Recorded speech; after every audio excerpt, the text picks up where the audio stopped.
Because inevitably it just comes down. Yeah, Rock. I called it. You get it. Because inevitably it's about, do you double down on your engage or do you look for potential counter engage or blatantly disengage? Climax. This might be the end of this series. The decider of who's gonna be the first one to represent Indonesia in Malaysia in M6 World Championship. But surely, the King of Kings don't want to let that happen. Let's see in the land of Dawn. Ladies and gentlemen, it's time! Potentially, this is going to be the last game of this series. Let's see. Does RRQ have enough gas in their tank to take it to game 4? It's a good question, Donnie. It does seem like TLID have finally chosen a new hero. By the way, great purple buff reset there by Witty. Unfortunately, no capitalization because RRQ, Suyo, Sutsujin, for intelligent pathing will clear the entire bottom side before moving over to the purple buff. What's interesting, what caught my eye instantly is the fact that both roamers goes for the Brave Smite, not the concussive blast that we are used to seeing from the Grok, for the instant clear. I'm guessing because Jusin clears pretty well herself, now we want to go for the Brave Smite. For Edok, I think on Roam Edith, this is quite, it's more normal to see compared to a Grok, but it is the Wilderness Blessing plus also the agility, so he wants to be super fast. Mr. Grokman over here is also agility for Aran. Wants to be... Wow, okay, that one, there's something interesting as well, is the weapon mastery selection for Aaron Shiki. I think we've seen a lot of Bargain Hunter, seen a lot of Inspires as well, but he's gone for the weapon mastery, looking for that mid-game power spike, or even late game, I would say, to get items, equipment, and then start dealing damage. Fabian, very, very heavy pressure onto Rosito, who forced to use the flicker, and even then, Fabian wants a bite or two. Man, oh man, and the flicker is gone for Mr. Edok for the next objective, possibly. So it's gonna be safer for Fabian to actually execute the Retribution, the next objective. But Mirko, again, he has skill. Oh, never mind, gotta wait. Ron popping the Vengeance in the backside. Actually, Sutsujin caught. And that's the first blood for TLID. Dyrant finds the trade with the help of friends. Witty and Fabian, good juke, and the real world manipulation was able to be triggered. Yeskiel, a little bit late, but that's a knockup on Tortito, who has no flicker. Good to see that TLID is still addicted to the rush. They're not stopping on the team fight. They're not stopping to kill the members of RRQ. Really intelligent punish there from Fabian. He was just waiting for the moment, but also really well played from Aran. Pops into Vengeance, and he got the Brave Smite proc while also hitting the minions to get a bit more sustained with his first skill. Bottom lane, Shaman Force. Whoa. Is actually very low. Still holding on to that Purify, but that's going to be a freeze in the bottom side. Yeah, the Harith not really... I mean, the Claude not really a good matchup into the Harith. That's why I really didn't expect them to go for the Claude. It's a comfort pick, and in these situations, it's great. TLID, though. Turtle. See here, TLID with the control. That's a knockup. Onto his Witty to wild charge. Good response. But Fabian finds an angle. Retribution for Sutsujin. Witty will lose his life. Now we're on tanking 3 members of RRQ. Dyrant very low, but it seems like with the Vengeance now, we're on. Still will not be able to find the trade. RRQ, great response for that turtle take. Yep, a good lead to build on is early of the game. Especially, Yeskiel almost got taken down. Got taken down by Sutsujin. Has the flicker, luckily, to escape. RRQ with a great first neutral objective take, but TLID, the scene right here. Whoa. Oh, that was a weird interaction, actually. Fabian? This flickers out, but it seems like with the fracture, Fabian finds his first kill of the game. It seems like no matter what the hero Vince is playing, he's not gonna have a good time against TLID, man. He's been one of the prime targets of the cavalry so far. Fabian is just him on the Assassins, man. He knows exactly how to go for these picks, the calculation. We got the general of RRQ here. Oh man. I'm gonna be excited to see the reaction here from Mr. B. Kent. Surely one of the more prominent fans of RRQ. Clark Kent is his brother. What? Okay, back to the game. RRQ right now, they have the gold lead, but it seems like in terms of map pressure, Mirko, even by the kill difference, actually RRQ winning it out, but TLID, they seem like has the upper hand right now. Yeah, that's why it's going to be really scary for TLID once the mid-game hits. Their mid-game power spike is going to hit like a truck, man.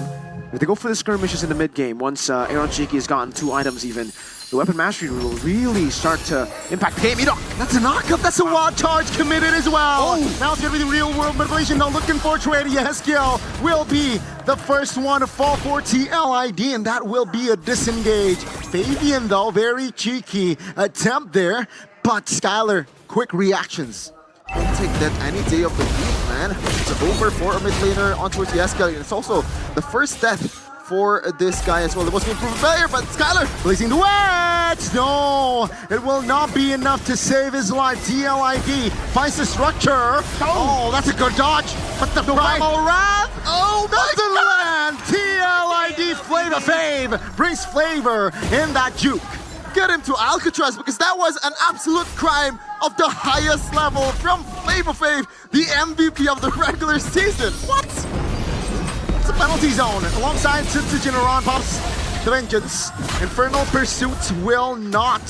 Oh, Ren's good read, good reaction, but he did use his flicker. Let's see, will that cost on towards the next fight? My lord, the amount of team fights again. For RRQ and TLID, it's even. But the thing is, Skylar has really been placed in a bad spot here in game number 3. TLID, that was a great Harith pick, but I think it's a bad Claude pick too. The fact that they picked up the Claude against the Harith and Nolan means that this lane will really have... Oh, wait, TLID might be going for another assassination. He spent his wild charge already. Shaman Force Bounce. Fabian, Skylar barely survives. Oh, he's dead! He's dead! Now Edog will be the next casualty as Aaron Shiki will fall. That's a 2-for-1 still in favor of the Cavalries. Diamond and Ron going at it. Penalty zone spent as well. It's gonna be Ron now, pressured. Now it's gonna be a desperate Infernal Pursuit as the mid turret falls as well. Ron got punished for picking this Vengeance for his item build, man.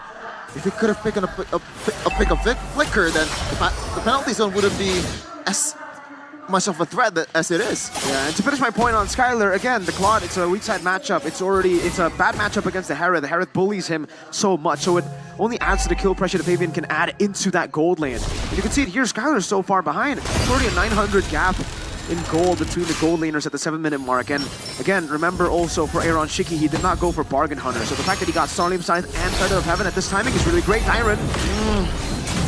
That's a threat there. Really though. Penalty zone. Oh, it's 3!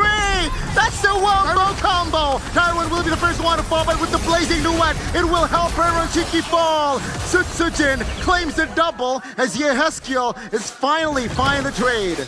RRQ, finally they are fighting against the Cavalry. They have a kingdom, they have a squadron of their own to fight back against this composition. Maybe the Suyo was the solution all along. Yeah, Suyo is definitely quite strong. You know? I guess we'll say that, quite strong. I don't think broken is the word. We got a winner of 1-1 when you say Suyo is strong every single time. But yeah, that was really well played from Tyron. He called it, Gani. Tyron, amazing initiations. This is what we've seen from him in the regular season. He becomes the X factor for the team when the team needs him to set up for these skirmishes. And again, for RRQ, if they're able to get a structured team fight where they can use their resources together with a pumped up TLID, they will get the skirmish win. That's why I feel like TLID wanted to go for the Phobias. They wanted to make it a little bit more messy. They wanted to make this team fight scattered around, not in one choke point like that. But if RRQ are able to get position first and to initiate when they want to, and initiate first over TLID, they'll be able to dictate that fight. Yeah, this Terizla pick, we've questioned in the draft a hero that we haven't really seen a lot, despite his resourcefulness and also the tankiness because of the immobility of the Terizla. But right now, it's paying dividends. So far, around is 0-5-3, and it's mostly because of Tyrant. Amazing. Malefic though, for Fabian, he's behind 2 levels for now, if you compare it to Tsutsuji. And with the Malefic Roar, it's honestly a great item to take here, as it's very difficult to get to the back line, very difficult to get to Rinse right now with Dyron being in front, so they might have to play front to back and burst him down first. Good cancellation with the wall charge. That's an Iron actually bursted down and taken down. Rondo will be the trade. Both the XD being down and out. TLID though, they are unhealthy. Fabian will move towards his own jungles. 2K gold lead entering the 10th minute mark for RRQ. Right now they have the map, they have the control, they have all they need to be able to take this objective to further their chance to actually retaliate, because so far it's 2-0. They need something right now. Something that can absolutely turn the tables for the Kingdom. Okay, now that's even more impressive. We were talking about Aaron Chiki getting to those item power spikes. Oh my! Attempt failed. RRQ, good response. Sitsujin though, 50% HP. But yeah, what's more impressive is the fact that Skyler, he died twice in the early game, but he has a 3-item power spike. No, well, charge! Oh, good read. He popped the Purify as well. Witty, that's info. Witty has to recall that's technically a 5v4. Oh yes, Gil already getting bothered by Rins this year. 100% win rate against the Sushin. RRQ, can they do it? RRQ with the control, 80% of the Lord area. Fabian, very cheeky angle, but finds it. Now with the penalty zone, that whiffs. That's to a whiff. Now it's gonna be real work for the Blazing Arrow. Cheeky finds the Lord. Now Blazing Away popped as well. Yes, Gear flickers out to safety, but TLID, they find the Lord. Out of all the people, Sutsujin was there, Fabian was there, but it is Prince Aaron this time taking it out. Oh, this might be a mistake, Yell. Witty, no flicker. Good night. That's Sutsujin and Renz finding the shutdown in the back lines. Just a tickle from Rins is enough to finish Fabian, and now Yaskiel is alone on the base. They have the Lord though, so RRQ have to do the housekeeping. I don't think this Lord is relevant though. Let's see TLID with 3 members up. Can they pressure? I don't think so. Let's see Aaron Cheeky. No Shaman Force. There you go. But that's a stun. That's a Purify with the Blazing Duet as well. TLID, 3 members still stands, but that is the Lord taken out. That is crazy damage from Sutsujin. I wonder what item build is going for. Is he going for the full? No, it's okay. It's a normal Suyo build, right? It's not the full Assassin Sky Piercer build that we saw in MPL Philippines. Oh my lord, you almost just one-shot Aaron Chiki on the Harith. Even when he cut the second skill off, the shielding in. Rose Gold Meteor, so much respect over to Aaron Chiki and Yehezkiel. He knows in the quad, once it gets to a certain point of the game, he will be able to dodge away from the fractures. He will be able to dodge away from the kill threat of just purely Nolan. So it's better to go for just magic defense to go up against, you know, the target abilities from Aaron Chiki when he uses his second skill. But Yehezkiel, he's a ballerina. He's a ballerina, but unfortunately that's all he can do on the Juicin against the Yve here. Always just zoned away from the fights by RRQ HOSHI, by Rins on this pick. We were talking about how TLID, despite, you know, the Yve being picked up, they were still able to pick up the kill on Rins. That happened once, and then it didn't happen again. Wait, RWM committed. RRQ, they want this purple. Penalty zone doesn't land. TLID, they respond with the wall charge. Skyler now in trouble. But Weedy gets taken out. Iron Cheeky with the Shaman Force dancing around, but Iran will be the sacrificial lamb. 2 members from TLID eliminated. You can see it, man. Oh, Edok! That's an onward connected. Good response, but now with the stun. Yehezkiel, flicker out. Blazing the way doesn't really land. That's Yehezkiel taken out. Good connection. TLID, full defense. 2 guys on the base, only 1 card. It looks like RRQ will not be able to end it just yet. They have a huge value here. Oh my goodness, damage! Aaron Chiki, miscalculation. RRQ was there to punish. I said it yesterday in day 1. The Suyo is Suyoi and Sugoi. It really is, Chefin. Suyo is balanced. We just have to keep on saying this, right? For it to be banned, when you say it's broken, it never gets nerfed, it never gets banned. Man, the Suyo is ridiculous. We were hyping up Sutsujin with the Suyo. We've never seen him on the Suyo because it's always banned out, and now the time that we get to see him on Suyo, he pops off like this, he one-shots everybody, uses the...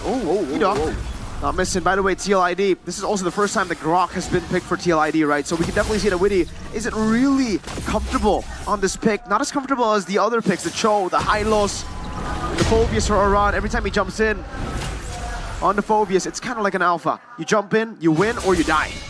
It really is. 0-8-4 so far. Definitely, to put it lightly, a bad game for Aran. Now Fabian might get spotted up here. Edok looks like RQ will try to chase, but no, Fabian with the Rexy. Committed the retribution. Edok is still hovering, and it does seem like it pushes TLID to defend from inside their base. All right, 10,000 gold lead with pretty good siege, honestly. Let's see if TLID can defend because their wave clear is not the best. Will RRQ keep the series alive, force a game 4 Lord? in the mid lane. TLID taking it slow as well as RRQ and Chiki taking care of it, but Weedy will fall first. Fabian, weird angle, but he pays the price. Now it's gonna be Skyler! Solo killing Fabian! TLID now looking for the clear. It's the mid lane. Skyler with the turret lock. And ladies and gentlemen, the Kings of Kings, they deny the victory. Let go of the Suyo for the Satsujin man himself, and you're going to pay. Game number 3 is RRQ's. They fight back. It's 2-1 right now, 2 to go for RRQ, but gotta remember, TLID, they're also in the brink